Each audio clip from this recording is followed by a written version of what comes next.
It's your boy P, and welcome back to Peapod Cove. Today we're going to dive deep into the culture. We got a heavy one to talk about today. Drake, the Champagne Poppy Six God himself, is possibly going to be tied with Michael Jackson for the most #1 songs ever, and that's 13, by the way.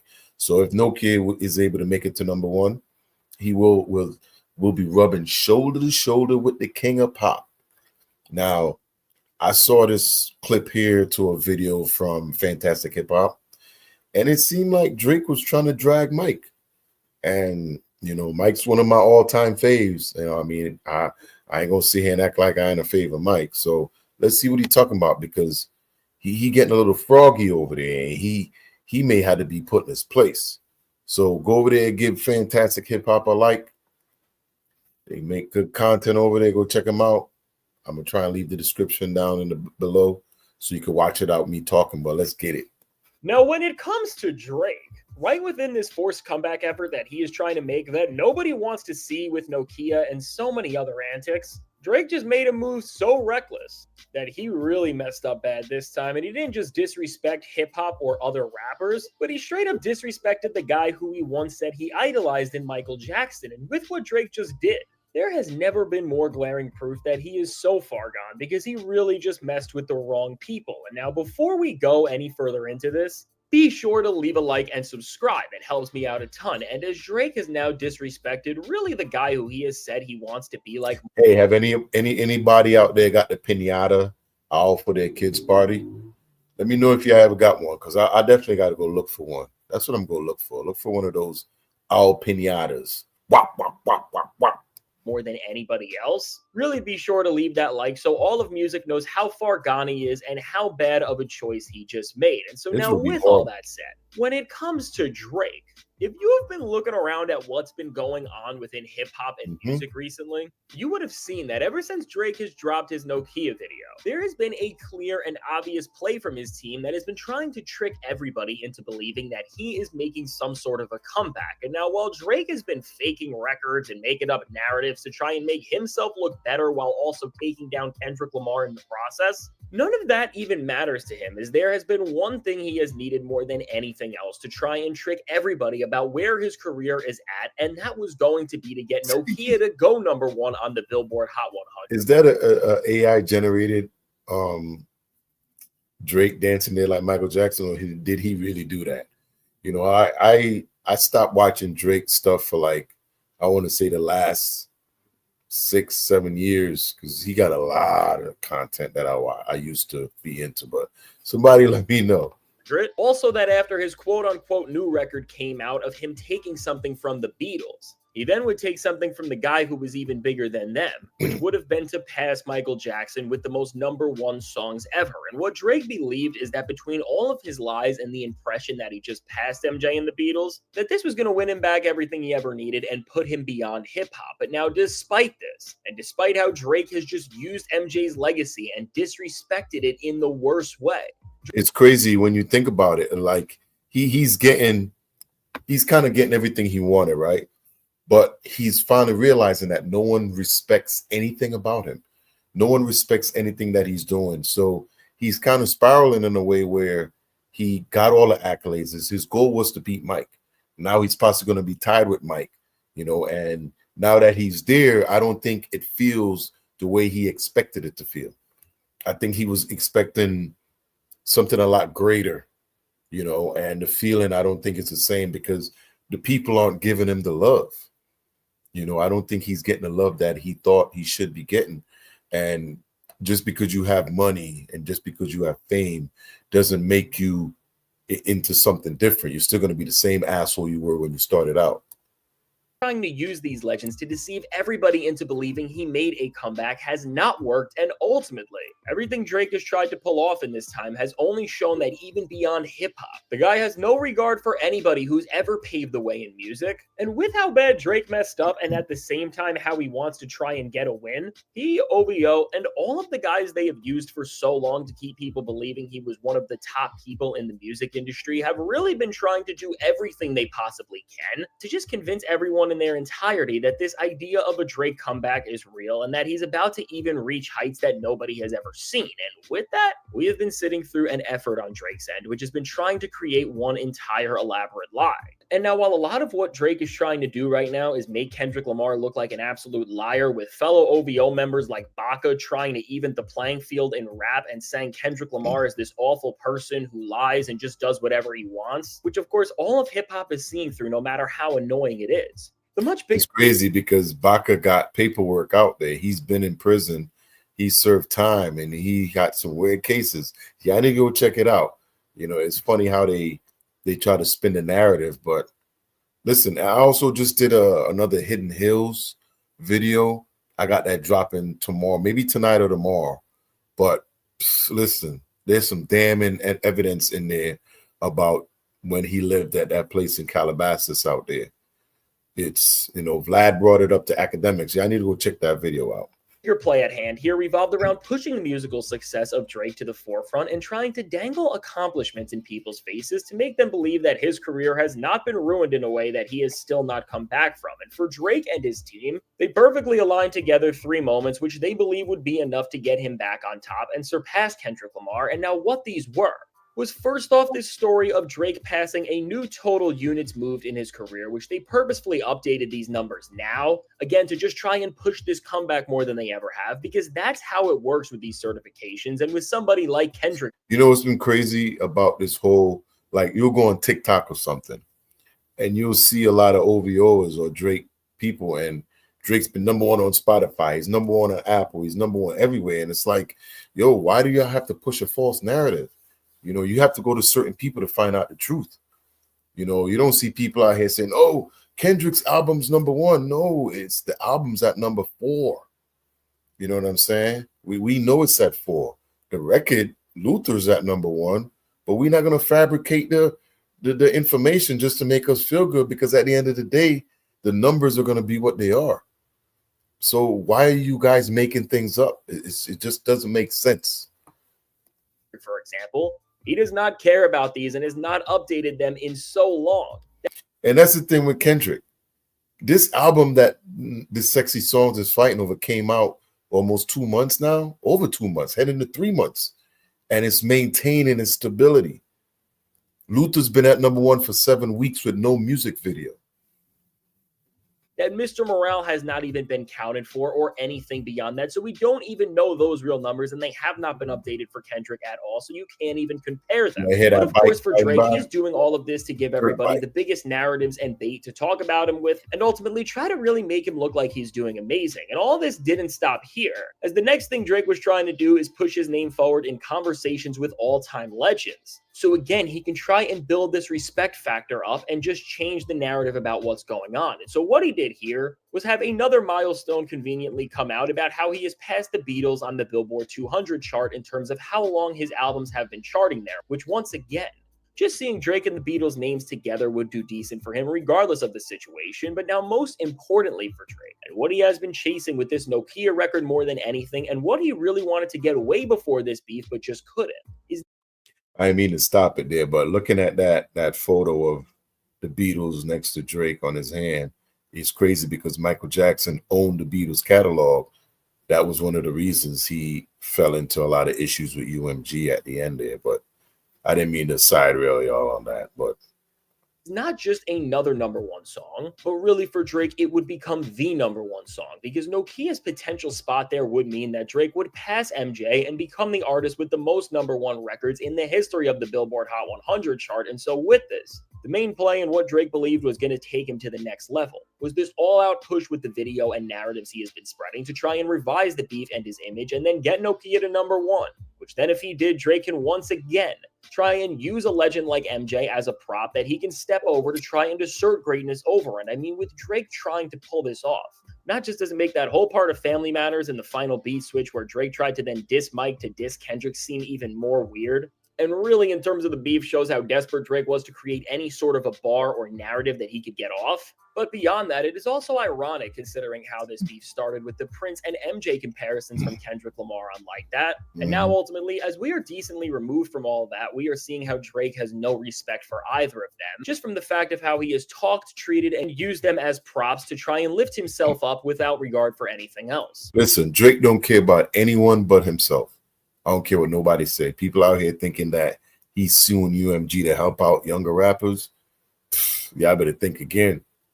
And of course, as Drake keeps disrespecting these guys, and we are about to see just how bad what he tried to do to MJ was, what's really telling about everything with Drake and Kendrick and MJ and Prince is how in the end and with the Super Bowl and everything Kendrick has now done, Kendrick is now more like both of them musically because he really embodies some of their best characteristics, and Drake is just falling further and further behind. And really what put this into perspective more than ever is the fact that with this race that Drake has been trying to have with MJ to break this record, and then he can do ridiculous things if he was to get another #1, like brag about how he is better than him, which is just what he has been doing with the Beatles for quite some time now, is that if you actually break down this record and see the #1 songs MJ has versus what Drake has, you will realize that Drake is a bigger liar than ever who just uses the streaming game to his advantage and really stat pads. Yo, it's so crazy because I was just thinking about that for a minute. And one of the reasons why I believe Drake doesn't get the praise that he should is because he's not culturally connected to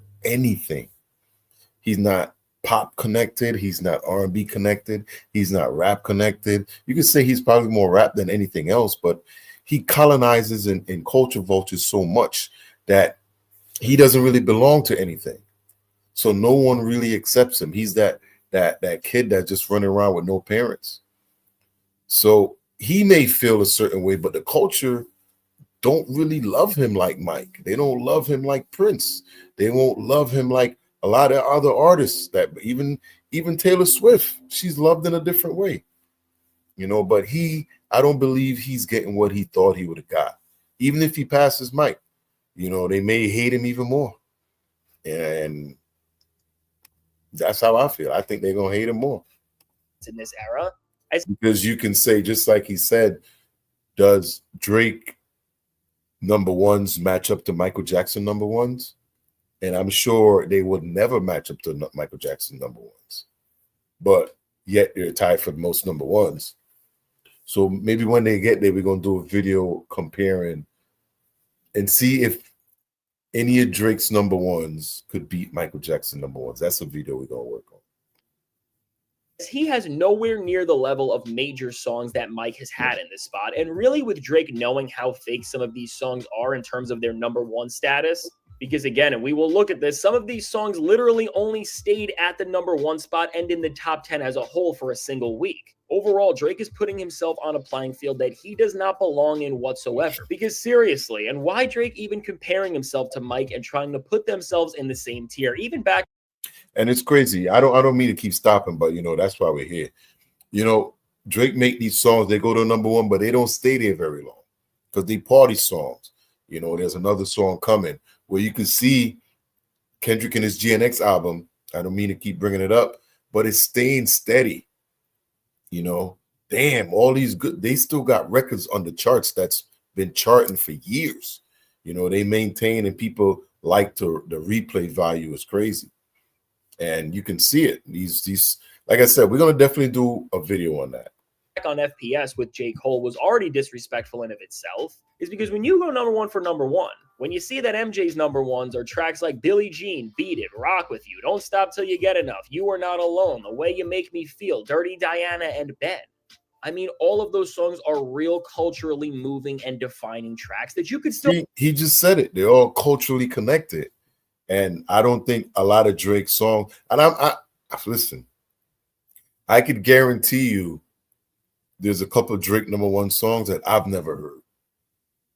And I'm just being real. I don't know all the #1s, but I'm pretty sure I've heard them all, but I'm going to go check that list. I don't know if he brings it up in this video. I haven't seen this much of the video, so we're watching this together. I didn't know he was going to bring up the whole Mike list and everything, but it's what I was thinking. I was thinking the same thing. Play anywhere to this day, and almost everyone will know the words, and that's what a real #1 and a real type of impact with your music looks like. And I mean, with MJ, in an era before guys like Drake could stat pad with streaming, that was what was needed to go #1. But now with Drake, aside from some of his older #1 songs in the first half of his career, when it comes to the tracks that have even put him near this record and where he has bragged about getting closer to Mike more and more, he's got Jimmy Cooks, 2C Slide, the Way 2 record from CLB, What's Next from Scary Hours 2, Slime You Out, and FPS with J. Cole. And again, just to put all of this into perspective, none of these songs even stayed in the top 10 for more than a single week, which shows how after the records dropped. What? So they just down that. Is that a real hit though? I need y'all to let me know. Is that a real hit? Like, because the thing with Michael Jackson number ones, they went there and stayed there for weeks. And the thing is, just like this Kendrick song, it's been at number one for 7 weeks, right? But not only that, there were about 5 songs that fought to be the number one and got blocked by their own artists. Mike did that a lot when he dropped songs like the Thriller album, Bad, where all these songs were coming out. But back in the day, they used to do it a little different too, because we didn't have streaming, so all the songs can come out till the album came out. So once the album came out, they put a video out for that song, they pushed that song. Where now it's a little different. You have options. You could drop the whole thing and the whole thing could take off because of streaming. But y'all need to let me know down in the let me know if a song just goes number one for 1 week, is it still really? I mean, yes, we all could say really number one because he went there, but is it the same? Like being number one 1 week and then fall out the chart, or is it the competition that fierce?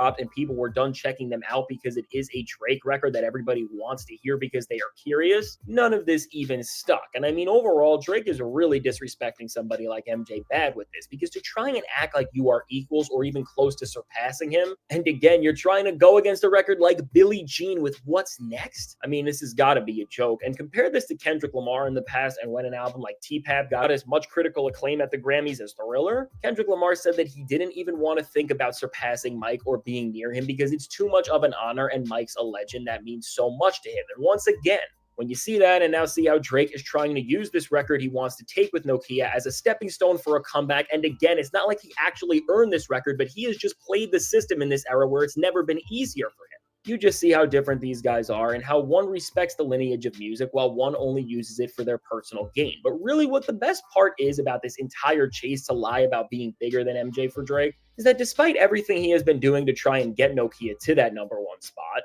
ultimately and ironically enough, Kendrick Lamar is the one who is stopping Drake from being able to use MJ's legacy and try to step on it, as Luther is still blocking Nokia from that number one spot, even with all of the push they are making. And really with this, it almost feels like an extended win of the beef for Kendrick and another L for Drake, because really beyond their own differences, with Kendrick not allowing Drake to get more annoying than ever, and then just brag about being bigger and better than MJ of all people, he is helping the entire lineage of music just stay in a better place, because really, what Mike did with all of the number one songs in an era where people had to actually want to hear them for a long time actually meant something. And then with Drake, I mean, just look at the songs that went number one. Those are not actual real number ones that can be compared to everything else. And Drake has so many songs that are even bigger than them in their entirety, and nobody even remembers some of those tracks anymore because they were that forgettable. And I think once again for Drake going forward, while he may have thought that the decent success of Nokia, which is the first song he has had in quite a while that has stayed in the top 10 for more than a single week, all of a sudden meant that he wasn't a joke in rap and that he could be compared to MJ and the Beatles, he's got to leave all that stuff in the past because it's over and music is moving on from him. And no matter how this era where he has rigged the game may put it, he will never come close to the Beatles or MJ in terms of the greatness they had. And so with this, it is great to say that at least for now, with Kendrick Lamar and Luther staying at that number one spot, Drake will never have a chance to use and twist MJ's legacy for his own gain. And so now with all that said, let me know. What do you think about how Drake has tried to use and disrespect MJ's legacy for his own benefit? What do you think about what's going to happen from here with this? And do you think Nokia will ever go number one and he will be able to act like he is better than him in the end? Now, I can't wait to hear what you have to say about all of this. And now, if you made it to this point in the video, be sure to leave a like and subscribe. It helps me out a ton. And now, if you want to see how right before this, Drake just got exposed so bad, and it is showing that he just made one of the very worst mistakes of his entire career, which is, of course, saying a lot. Listen, that Luther video has been holding steady. I mean, that Luther song has been holding steady. And if Kendrick drops a video within the week or so, there is no way that Nokia makes it to number one. No way that makes it to number one. I've been seeing a lot of TikTok reels out. The song it's on the push. You know, we did a couple of reactions to songs on here, a couple of talking about producer of the songs and things like that. The song is definitely on the move. I'm not gonna sit here and totally hate on it. It's a decent song. But you know, with every song he puts out, there's always controversy behind it, you know. But Drake time with Michael Jackson, that's wild. But he thinks he can replace the legend, you know, and a lot of artists looks at things differently. Kendrick never wants to even be on his level because he just look at Michael Jackson greatness in a different way. And I think we all do that culturally. And this is another one of those things where you can see Drake's not culturally connected, where the culture don't accept him the same way like they did Michael Jackson. And that's a fact that anybody could, it don't matter who you are. He ain't getting accepted the way Mike did or Prince. And I don't know how else to place that, but it's a big accomplishment if he get it. But I don't know if he will. But I tell you what, the song is definitely a hot song, and the label I think is going to push. They're pushing everything, and we're gonna see how this play out. You know, it has been holding in the top where it went from 7 to 2 with the video. So let's see if it keeps it up. But if K-Dot drops a video for Luther and there's a couple of TikTok reels out of that, it's over. It's over. Because once a song gets that a certain amount of, like, say 7 weeks, it's been at number 1 for 7 weeks, it becomes normal. So people start listening to it more because it's more catchy and they want to hear it more and more and more. Weddings are playing this song and nice. You know, I ain't gonna go into that, but let me know. This is a longer video. I don't want to make it too long, but I appreciate y'all coming through, checking this video out. Drake is doing colonizer Aubrey things again, of course, not respecting anything in the culture. He wants to make his own rules, and that's what's always been his downfall. But he just doesn't realize that. Let me know how y'all feel on the comments. Peapod Cove. I'm gonna see y'all in the next one. I'm out, y'all.